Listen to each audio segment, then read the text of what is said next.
Hello and welcome to this Week 7 podcast dealing with grants to the states. The first 5 podcasts this week related to the first module, which dealt with the taxation power in section 51(2) of the Commonwealth Constitution. In this module, as well as the next module dealing with the spending power, we are looking at how the Commonwealth Government is actually able to use or spend the money that it has raised through the taxation power, as well as through other sources.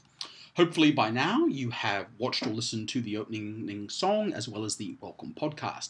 I've also suggested that perhaps you might like to read the textbook relating to section 96 before you listen to this particular podcast. This podcast nonetheless will provide an overview of the law relating to section 96 of the Commonwealth Constitution. Relevantly, section 96 provides that during a period of 10 years after the establishment of the Commonwealth and thereafter, until the Parliament otherwise provides, the Parliament may grant financial assistance to any state on such terms and conditions as the Parliament thinks fit. Now, while the opening words suggest a transitional operation to section 96, the concluding words suggest a broad meaning. And indeed, what we have seen is that a broad literal reading of section 96 has prevailed. And as a consequence of this interpretation, section 96 has contributed to the financial dominance of the Commonwealth and allows the Commonwealth to exert a great deal of influence over state activities. So there have been a few cases that have considered the scope and application of section 96. The first is known as the Federal Aid Roads case, which is Victoria and the Commonwealth. In that case, Victorian legislation authorised the execution of a road aid agreement between the Commonwealth and the states, under which money was made available to the states for road construction and reconstruction. The agreement provided the types of roads that could be built and provided that future payments were dependent on the Commonwealth being satisfied that the roads were properly maintained by the states.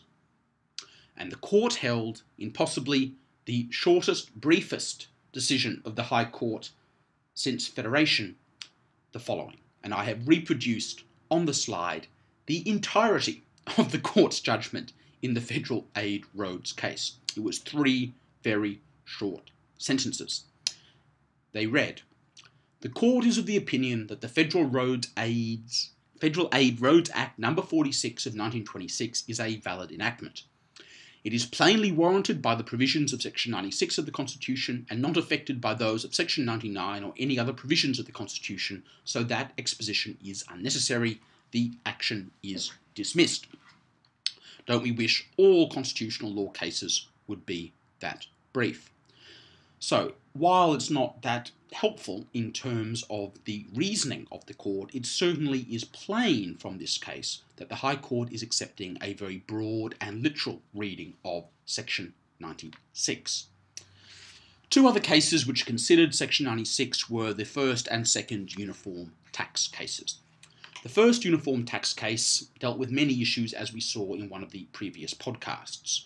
Now, relevantly for section 96 purposes, we were looking at section 4 of the State Grants Income Reimbursement Act.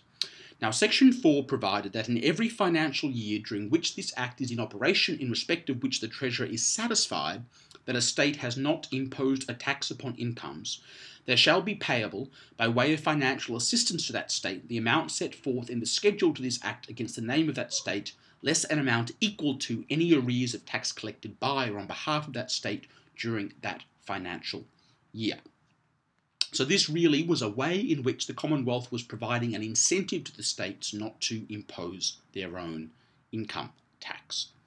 The court held here that in respect of the law granting money back to the states, section 96 was a power to give assistance and not a power to pass coercive laws.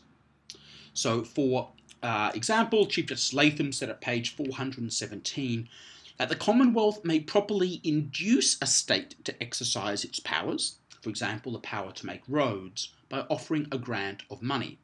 So also the Commonwealth may properly induce a state by the same means to abstain from exercising its powers. So this scheme was upheld. The second uniform tax case once again saw the states challenge the uniform tax scheme on the grounds that by effectively removing from the states the power to levy income tax, this discriminated against the states and threatened their capacity to function as independent governing entities. The court held here that as long as the terms and conditions of assistance provided by the Commonwealth under Section 96 are voluntary, the Commonwealth enjoys a plenary power to grant money to the states which can be used in a way which circumvents the restrictions which might operate in respect of its other heads of power. So again, this seems to be supporting a very broad and literal reading of Section 96. In particular, in the second uniform tax case, let's have a look at what both Chief Justice Dixon and Justice Webb remarked. Chief Justice Dixon said at page 606 that this means that the power in Section 96 is well exercised, although 1, the state is bound to apply the money specifically to an object that has been defined, 2, the object is outside the powers of the Commonwealth, 3, the payments are left to the discretion of the Commonwealth Minister, and 4, the money is provided as the Commonwealth's contribution to an object for which the state is also to contribute funds. Road making, no doubt, may have been conceived as a function of the state, so that to provide money for its performance must amount to financial assistance to the state, but only in this way was there assistance. So this is a very, again, confirms this broad literal reading. And in particular, it very much clearly states also that Section 96 is not limited to matters dealing with the powers of the Commonwealth. It goes outside that. Very significant and confirms that broad literal approach. Similarly, look at Justice Webb at page 642 and 643. His Honour says that Section 96 gives power to make a grant of financial assistance to a state on terms and conditions. But naturally, the terms and conditions must be consistent with the nature of a grant. That is to say, they must not be such as would make the grant subject of a binding agreement and not leave it to the voluntary arrangement that Section 96 contemplates. So as a consequence of all of this, the limits on Section 96 are few and can be readily avoided by careful drafting. What we have seen is that the Commonwealth can, in essence, impose any terms and conditions on grants and extend its influences beyond Section 51 of the Constitution. So, for example, it is through the grants power in Section 96 that the Commonwealth has been able to influence policy directions in health, education, and the environment. I'd now invite you to go to the discussion board to consider the scope of Section 96. Are you concerned about the scope of Section 96?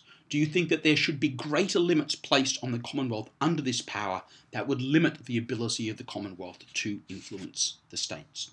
So please take the time to weigh in on that debate and then also test your knowledge and understanding with a brief online quiz.